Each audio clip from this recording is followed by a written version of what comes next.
हम लोग ऐसी फैमिली से आते हैं जहाँ पे बच्चा चोट लगने पे दर्द की वजह से नहीं रो रहा होता है, बल्कि इस डर की वजह से रो रहा होता है कि घर पहुँचने के बाद उसके माँ-बाप उसका क्या हाल करने वाले हैं।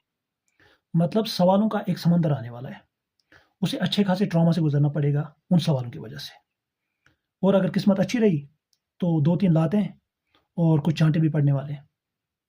तो मतलब वो उस वजह से ज़्यादा रो रहा होता है। सवाल जैसे कि तुम्हारा ध्यान कहाँ था? तुम्हें लग कैसे गई? तुम फ़ोन से बाहर क्यों नहीं देखते? बाहर देखा होता, फिर तो नहीं लगती ना, मतलब अंधे तो हो नहीं। खाने-पीने की हर चीज़ तो नज़र आती है इसे, वो तो नहीं छोड़ता ये। मतलब लग कैसे गई बताओ? मतलब अनगिनत सवालों का ढेर होता है। मतलब बच्चा 5 मिनट के लिए वो बात भूल जाता है कि उसे लगी है, उसे ज़ख्म लगा हुआ है, जब इतने सारे सवाल आ रहे होते हैं। इसलिए आप देखेंगे जब बच्चे को लगती है गाँव में, तो वो कितना रो रहा होता है। वो दर्द की वजह से नहीं रो रहा होता है, उस डर की वजह से रो रहा होता है, जो घर जाके उसे सहना पड़ेगा माँ-बाप के सवालों से। तुम्हारे घर के जो तुमसे छोटे हैं, वो भी तब तुमसे बड़े हो जाते हैं। उनकी ओर से भी कई सारे सवाल आ रहे होते हैं।